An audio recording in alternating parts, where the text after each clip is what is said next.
The Great Hall of the Galactic Council stretched beyond sight, its crystal walls reaching toward a dome that showed the stars themselves. 12 ancient alien species sat in judgment, their forms alien and imposing. Some floated in energy fields, others towered on multiple legs, and a few existed as pure light contained in geometric shapes. Elena Vasquez stood alone at the center of the vast chamber. The human ambassador wore the simple blue uniform of Earth's diplomatic corps, looking small and fragile among the giants that surrounded her. Her hands remained steady despite the weight of what was happening. The future of all humanity rested on this moment. "The charges have been read," spoke the Prime Arbiter, a being of crystalline structure whose voice echoed like breaking glass. "Humanity stands accused of being too aggressive, too unpredictable, and too dangerous for civilized galactic society." Elena lifted her chin. "Honored counselors, I request permission to present humanity's defense." "Speak quickly, human." "Our patience wears thin," rumbled the Vorthak representative, a creature that resembled a living mountain of stone and metal. "You call us aggressive," Elena began, her voice carrying clearly through the chamber. "Yes, humans have fought wars, but we have also made peace. You say we are unpredictable. Perhaps that is because we choose hope over fear, growth over stagnation." She gestured to the viewing screen that showed images of human achievements. "Look at what we have built in just 200 years since we joined the galactic community. We have ended hunger on 12 worlds. We have saved dying civilizations with our medical advances. We have shared our art, our music, our stories with everyone we meet." The ethereal collective's representative, a being of shifting light patterns, pulsed with what might have been amusement. "Your species wages war against its own kind. You destroy your own planets with pollution. You create weapons capable of ending all life." "And we learn from our mistakes," Elena replied firmly. "Every human generation has worked to be better than the one before. We have cleaned our polluted worlds. We have turned our weapons into tools of peace. We have united our species under common cause. Common cause of expansion and conquest," accused the hegemony speaker, a tall being with 6 arms and eyes like burning coals. "Your people spread across space like a plague, taking what they want, changing everything they touch." Elena's eyes flashed with anger, but her voice remained controlled. "We explore because we dream of tomorrow. We change things because we believe they can be better. When the Korith faced extinction from the solar storms, who was first to help? Humans. When the Balani lost their homeworld to asteroid impact, who offered them new homes? Humans. And in return, you demanded access to their technology, their resources," the Prime Arbiter noted coldly. "We asked for partnership. We offered trade. Everything we have ever done has been in the open, with honest negotiation." Elena's voice grew stronger. "You fear us because we do not simply accept that things must always be as they are. You fear us because other species see our example and want the same freedoms we offer." The hall fell silent except for the strange harmonics that some of the alien species used to communicate among themselves. Elena waited, knowing that her words might be the last chance for humanity to remain part of the galactic community. Finally, the Prime Arbiter spoke. "Your species has been evaluated by our best scientists, our most experienced diplomats, our wisest philosophers. The conclusion is unanimous. Humanity represents a fundamental threat to the order and stability that has kept peace in this galaxy for 10,000 years. Peace through oppression," Elena said quietly. "Peace through never questioning, never growing, never dreaming of anything better. Peace through wisdom and acceptance of one's place in the natural order," the Vorthak representative corrected. "Your species lacks this wisdom. You seek always to change, to improve, to grow beyond your designated role." Elena realized then that this had never been a trial. It had been a sentencing. The decision had been made long before she entered this chamber. "What is our punishment?" "Exile," the Prime Arbiter announced, and the word echoed through the crystal hall like a death sentence. "All human presence will be removed from Council space within 1 galactic standard year. You will be relocated to the Outer Rim territories beyond the boundary of civilized space." Elena's heart sank. The Outer Rim was known to be worthless space, filled with dead star systems, asteroid fields, and stellar graveyards. It was where the galaxy dumped its waste and forgot about it. "The Outer Rim cannot support large populations. You are condemning us to slow death. That will depend entirely on your species' much vaunted adaptability. The ethereal collective's representative pulsed with what was clearly mockery. Perhaps you will surprise us all and survive. Perhaps you will finally learn wisdom in the face of true hardship. Or perhaps, added the hegemony speaker, the galaxy will finally be free of your disruptive influence. Elena stood straighter, drawing on reserves of strength she did not know she possessed. Very well. Humanity accepts your judgment. But remember this day, counselors. Remember that you had the chance to guide us, to work with us, to help us become better neighbors. Instead, you chose fear. She turned to leave, then stopped and looked back at the 12 species that ruled the galaxy. My people have a saying, what does not kill us makes us stronger. You think you are sending us to die in the darkness of the rim. But humans have always done their best work when facing impossible odds. As Elena walked toward the exit, her footsteps echoing in the vast chamber, she activated her communication device. Her words would reach every human colony, every human ship, every human outpost in the galaxy. This is Ambassador Elena Vasquez with an urgent message to all human settlements and installations. The Galactic Council has voted to exile our species to the Outer Rim territories. We have 1 standard year to evacuate all council space. She paused at the great doors of the chamber, looking back one last time at the alien tribunal. Begin immediate preparations for the largest evacuation in galactic history. And remember, they think they are sending us to die in the darkness. They are about to learn what humans do best. We survive, we adapt. We thrive where others cannot even imagine life. The doors closed behind her with a sound like thunder, but Elena's words continued to spread across the galaxy. On 1,000 human worlds, the evacuation began. Ships were loaded with everything they could carry. Families, animals, plants, art, books, and most importantly, hope. The great exodus had begun. Billions of humans would leave behind everything they had, built in council space and journey to the unknown regions of the Outer Rim. They carried with them the dreams and determination that had lifted them from a single world to the stars behind them. The Galactic Council settled back into their ancient routine, confident that they had solved the human problem forever. They had no idea that they had just made the greatest mistake in galactic history. Humanity's true story was not ending in exile. It was just beginning. Dr. Marcus Chen pressed his hand against the viewing window of New Geneva Station and watched the impossible sight outside. 5 years ago, this region of space had been empty except for a dying red giant star and a field of shattered asteroids. Now it bustled with human activity that would have seemed like magic to the Galactic Council. Massive ships the size of cities drifted between the asteroids, their hulls gleaming with solar collectors and mining equipment. Smaller vessels darted back and forth like busy insects, carrying resources and people between the growing network of human settlements. In the distance, a new space habitat was taking shape, its rotating sections already green with growing crops.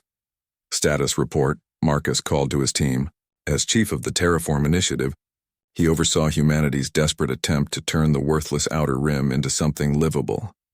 Mining Operation 7 just hit another vein of rare metals, reported Dr. Sarah Kim, her excitement clear even through the static of long-range communication. The asteroids here contain elements we never found in council space. It is like they did not even bother to look. Marcus smiled grimly. The council had given humanity the Outer Rim because they thought it was worthless. They had been wrong.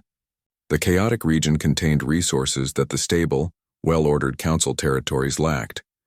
Metals that could only form in the violent death of massive stars. Crystals that grew in the strange physics of neutron star magnetic fields.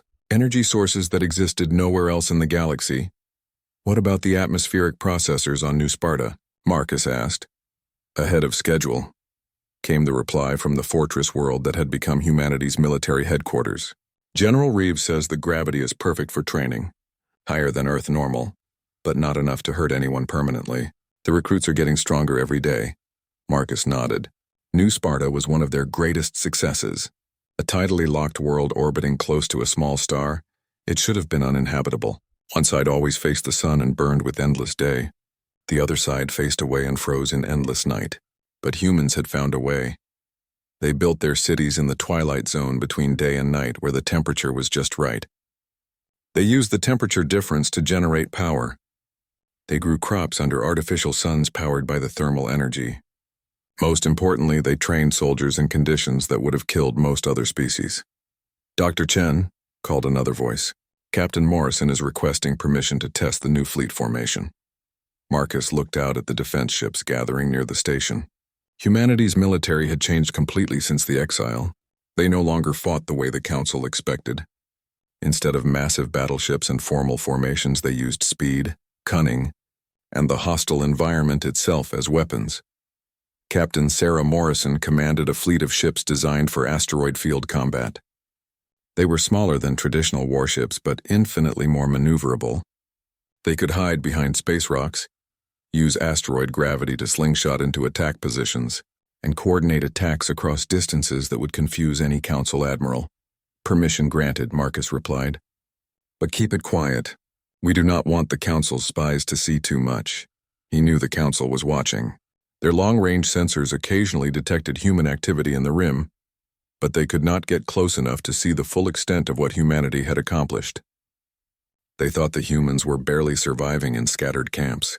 They had no idea of the growing network of colonies, the advanced technology, or the military force that was taking shape in the darkness.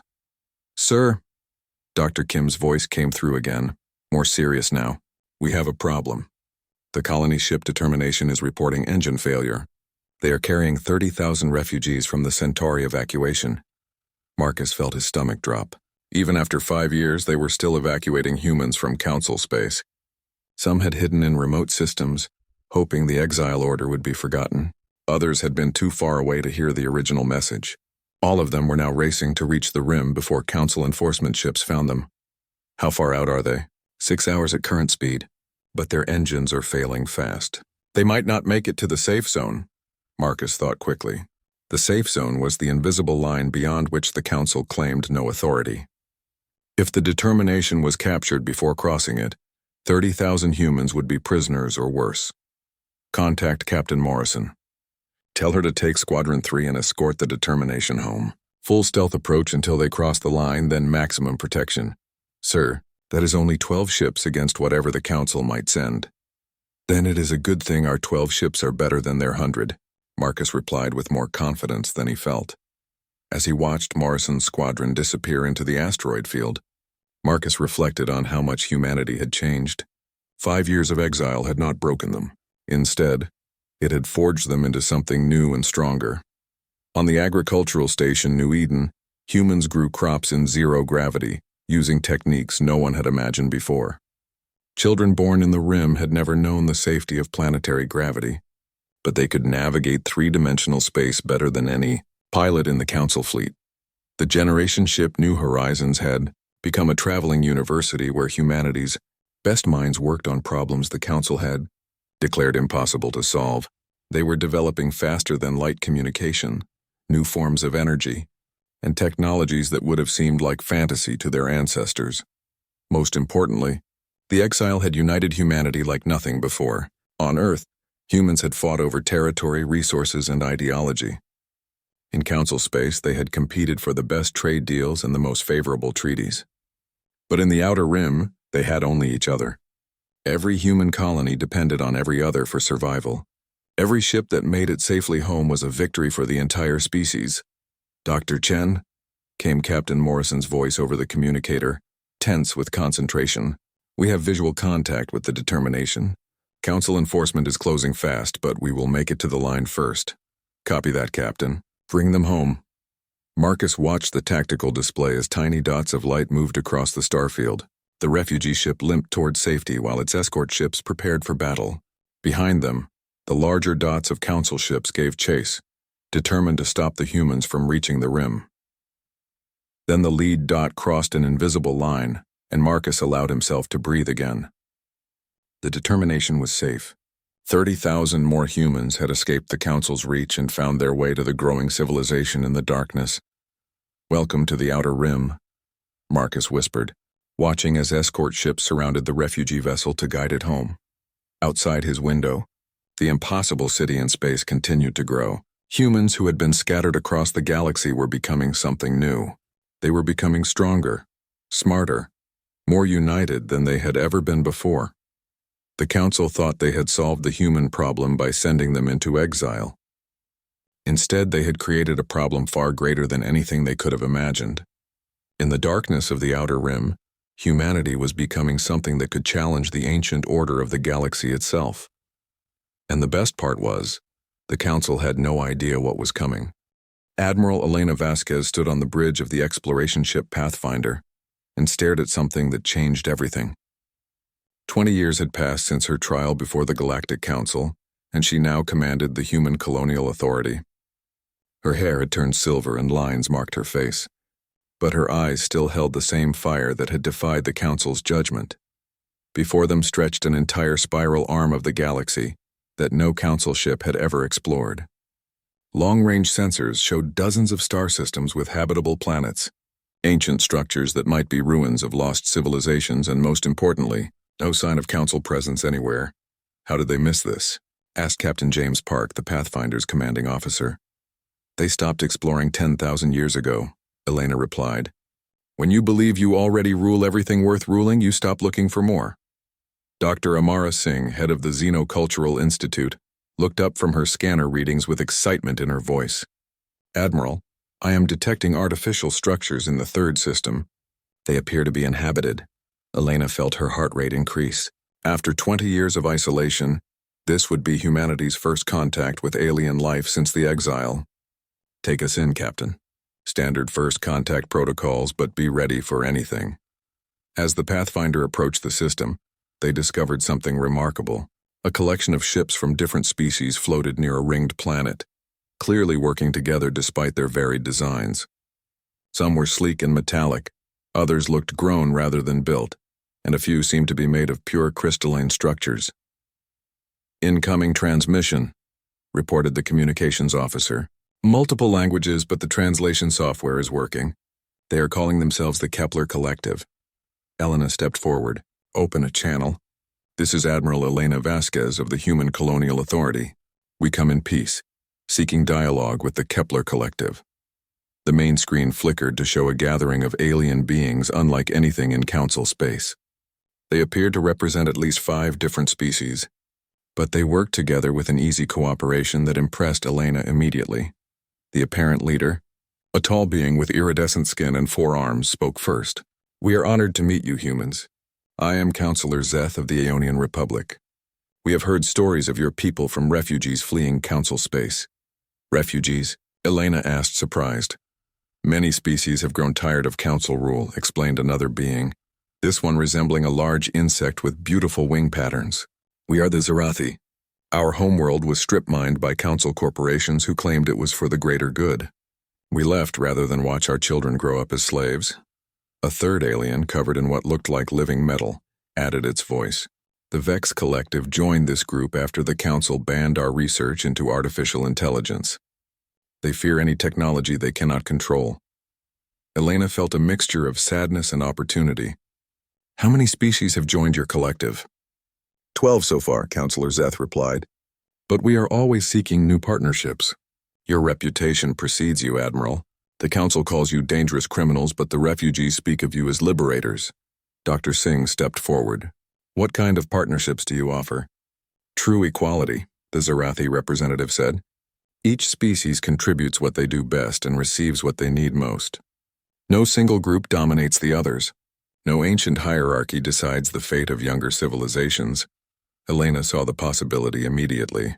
Humanity had thrived in isolation, but they had always been stronger when working with others. Would you be interested in seeing what humans have built in the Outer Rim?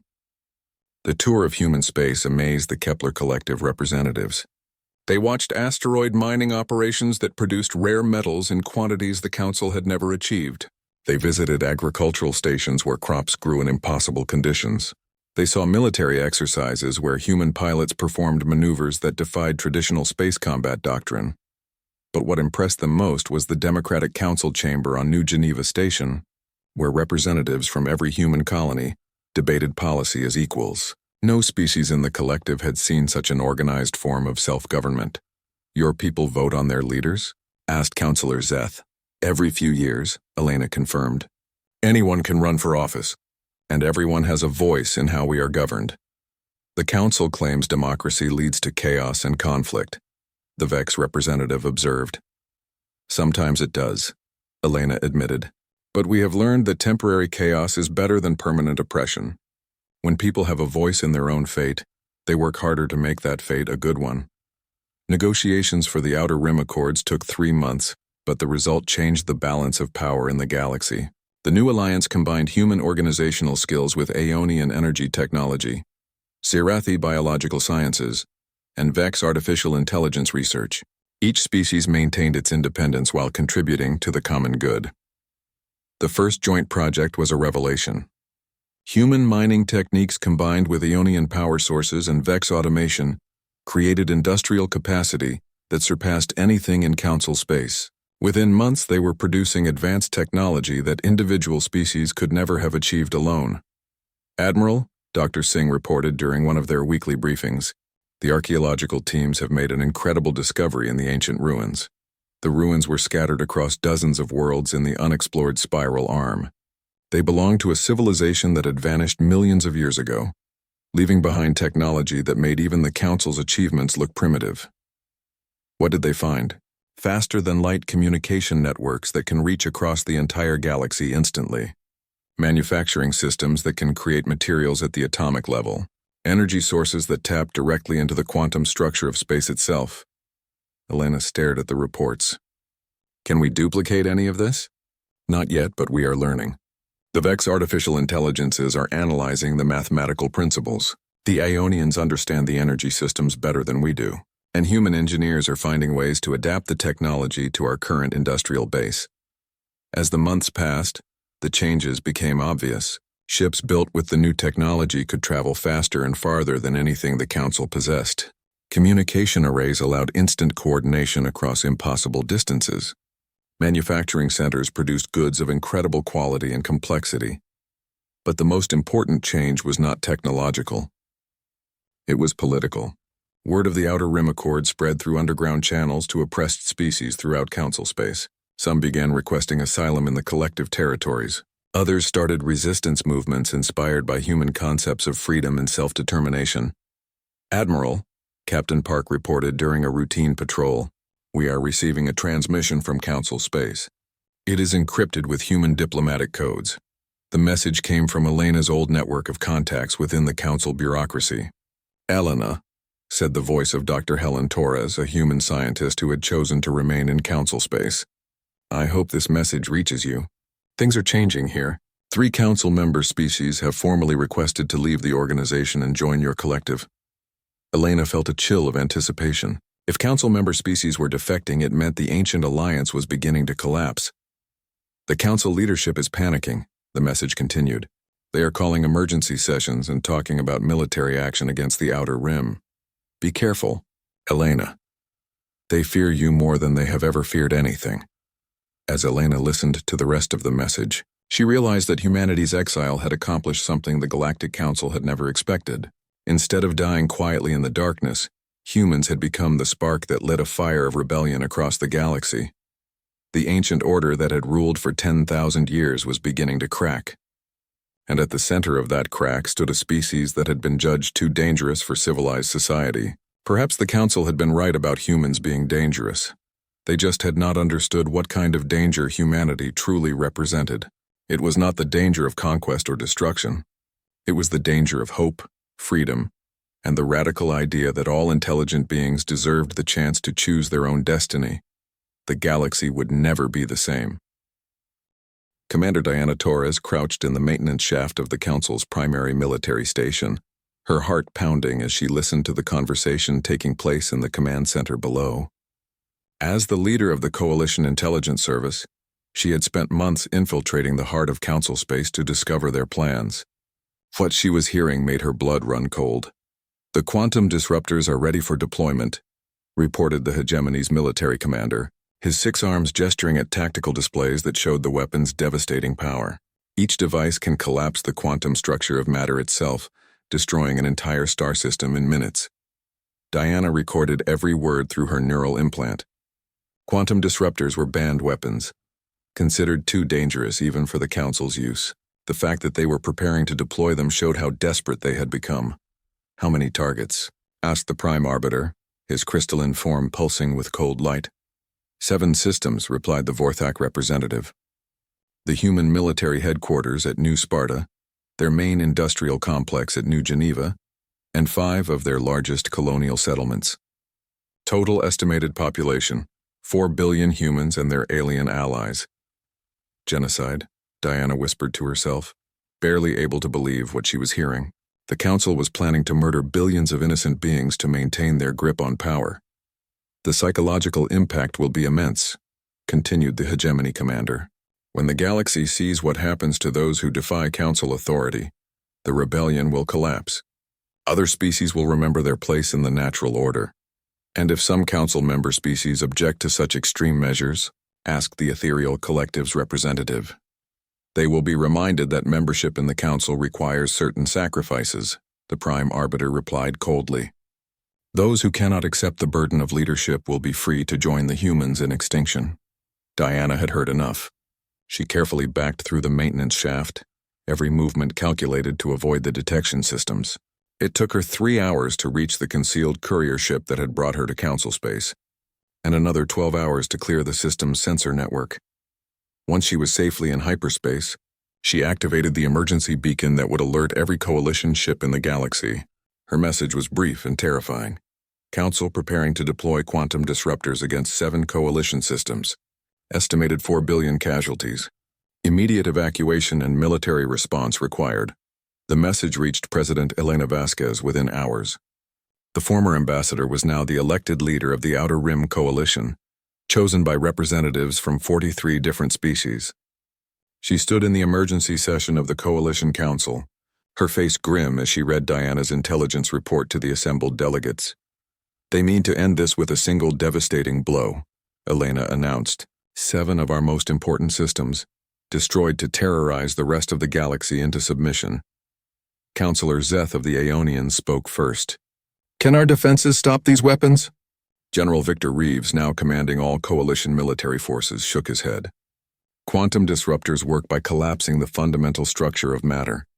No known shield technology can stop them. Our only option is to prevent them from being deployed.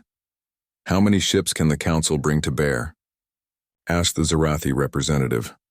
Our latest intelligence suggests a fleet of over 10,000 vessels, General Reeves replied.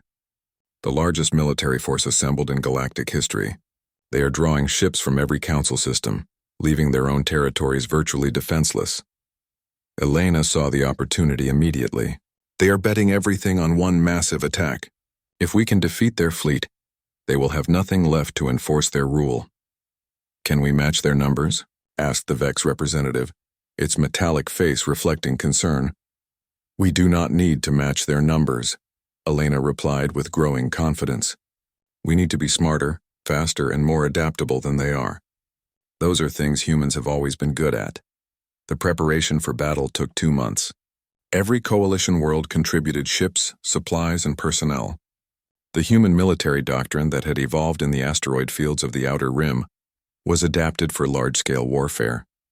Instead of massive battleships arranged in formal lines, the Coalition fleet consisted of thousands of smaller, more maneuverable vessels that could work together in constantly shifting formations.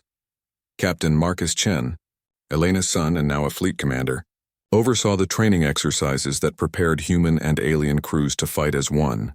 The diversity that the Council saw as weakness became the Coalition's greatest strength.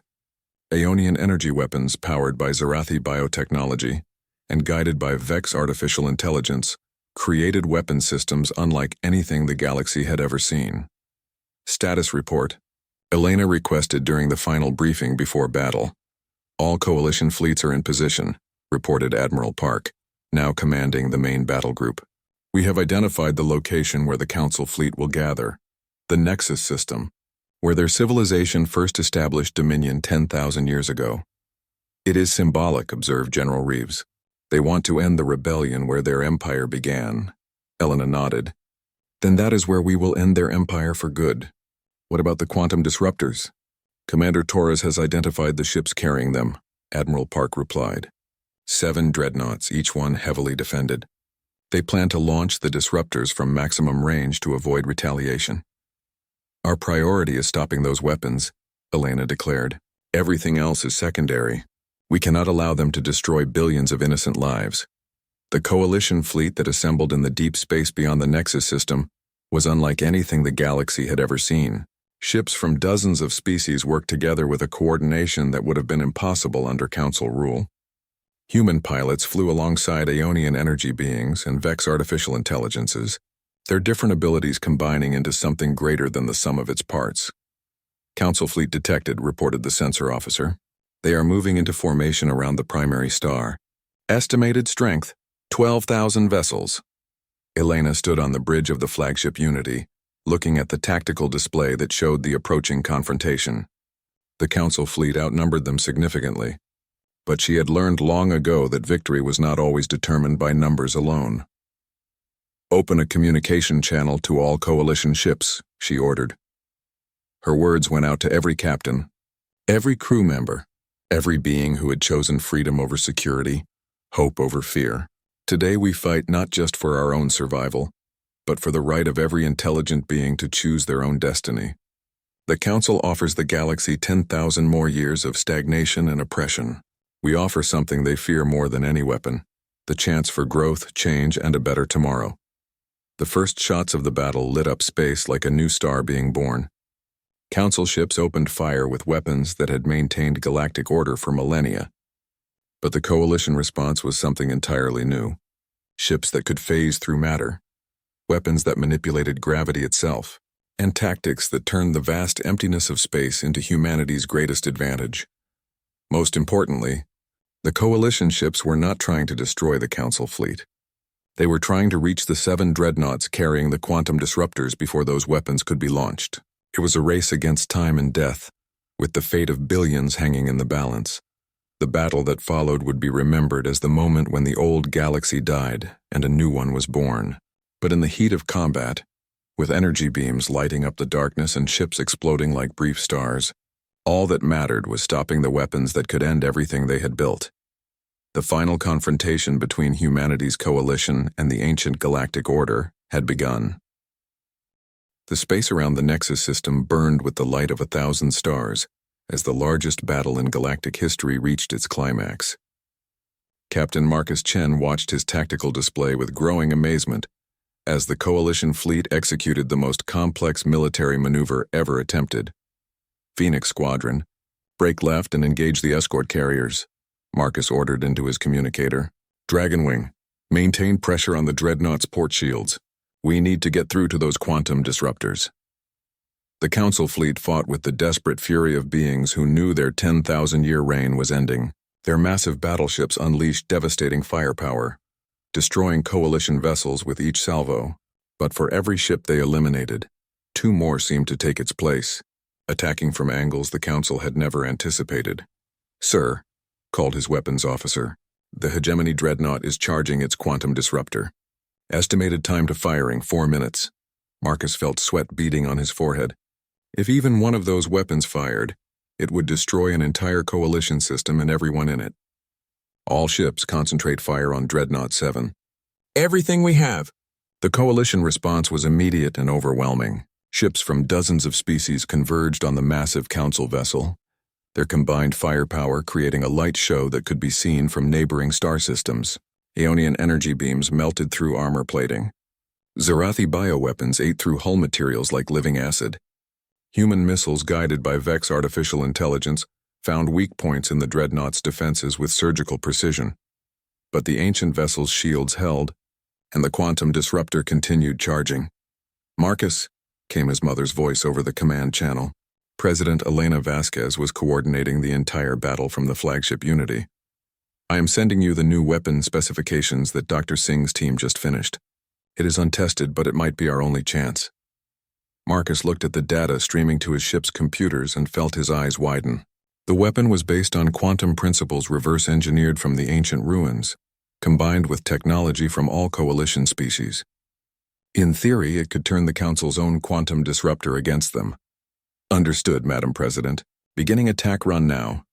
Marcus's ship, the Prometheus, was one of the new Coalition vessels built with technology from the ancient ruins. It could phase through solid matter for short periods, making it nearly impossible to target effectively. He activated the phasing drive and watched his ship become translucent as it passed through the Dreadnought's shields like they did not exist. "Target the quantum disruptor's charging chamber," Marcus ordered. One shot, everything we have. The weapon that fired from the Prometheus was unlike anything ever used in galactic warfare. It created a feedback loop in the quantum disruptor's own energy field, turning the massive weapon into a trap for the ship that carried it. The effect was instantaneous and spectacular. The hegemony dreadnought imploded in a burst of twisted spacetime, taking its quantum disruptor with it. The destruction was so complete that even the debris seemed to fold in on itself and disappear. One down, Marcus reported. 6 to go. Across the battle, similar scenes played out as coalition forces used their mobility and adaptability to outfight the larger Council fleet. The diversity that the Council had feared proved to be the coalition's greatest weapon. Where Council ships followed rigid tactical doctrines, coalition vessels improvised and adapted in real time. Admiral Park's battle group executed a brilliant flanking maneuver that caught 3 Council dreadnoughts between overlapping fields of fire. Commander Torres led a squadron of stealth ships through the Council formation's rear, striking at command vessels before they knew they were under attack. General Reeves coordinated ground-based weapons platforms that had been hidden on asteroids, turning the space rocks themselves into mobile fortresses, but the real turning point came when the quantum disruptors themselves became weapons against the Council. Dr. Singh's reverse engineering project had given the coalition the ability to redirect the weapon's destructive power. Instead of destroying coalition systems, the disruptors began collapsing the quantum structure of Council ships. "This is impossible," transmitted the Vorthak fleet commander, his voice filled with disbelief as his own flagship's weapons turned against him. "No species should possess this technology." "You are right," Elena replied over the open channel. "No single species should possess it. But when many species work together, sharing knowledge and building on each other's strengths, impossible things become possible." The Council fleet began to break apart as ship after ship fell to coalition attacks. But the real collapse came when the battle's outcome became clear to observers throughout the galaxy. On Council worlds, populations that had been oppressed for millennia watched the impossible happen.